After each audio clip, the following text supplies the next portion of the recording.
Hello guys, good morning po. Welcome po sa ating YouTube channel. So, just want to share to you guys yung first time kong mag-process ng titling. So, ito po ay isang portion lot, bali 200 square meter, binili ng ating client. Yung seller naman po, bali binili nila yung buong lote na almost 1.8 hectares. Tapos nagbenta sila ng portion na 200 square meters. So, yun po, ako ang mag-aasikaso sa pagpapatitulo ng portion na nabili ng ating client doon sa seller.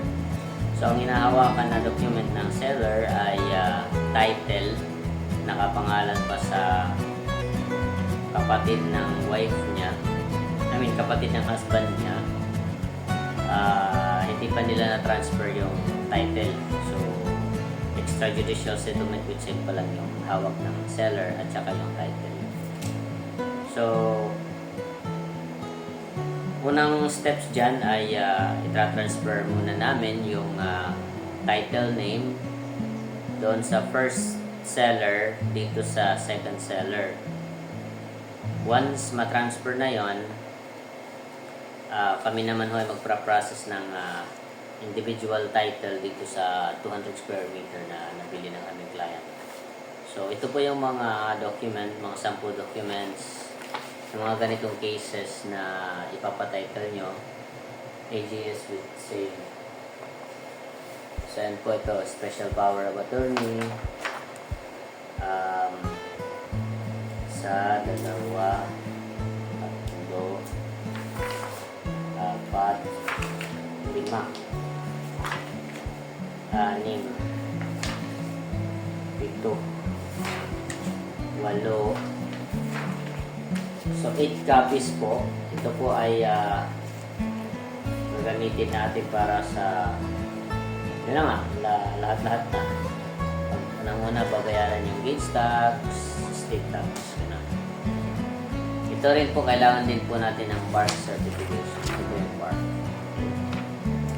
So, ito naman po yung deed of extrajudicial settlement with sale between doon sa second seller and first seller.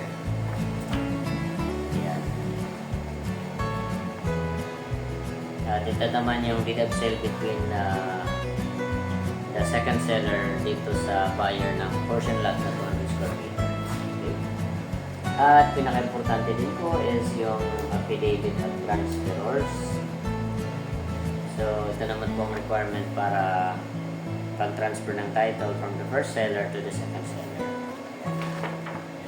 Para may idea kayo.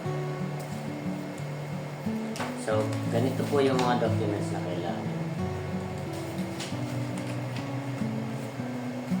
Okay, so yan lang po. At sa mga gustong magpa-title sa mga nabiling lote, pwede nyo po i-message sa aking Facebook or call me 0992645212. Maganda po na ipa-title nyo yung lote nyo kasi baka hindi nyo na mamalayan, sobrang laki na pa na ng penalty na babayaran nyo. So, always remember, it should be within 30 days from the date of sale na babayaran nyo yung gauge tax. Huwag nyo nang pabuti ng taon or dekada kasi baka mas mahal pa yung bayaran nyo kumpara sa price ng lupa. At isa pa, advantage pagka nakapagpatay tulo siya ng biling lote is madali siyang mabenta at tumataas yung value. Yun lang po. Maraming salamat. Huwag kalimutang mag-subscribe at paki-hit yung notification bell para updated kayo sa aking journey sa titling process. So, this is my first time. Ito yung first client ko. So, this video serves as an evidence. Bye-bye!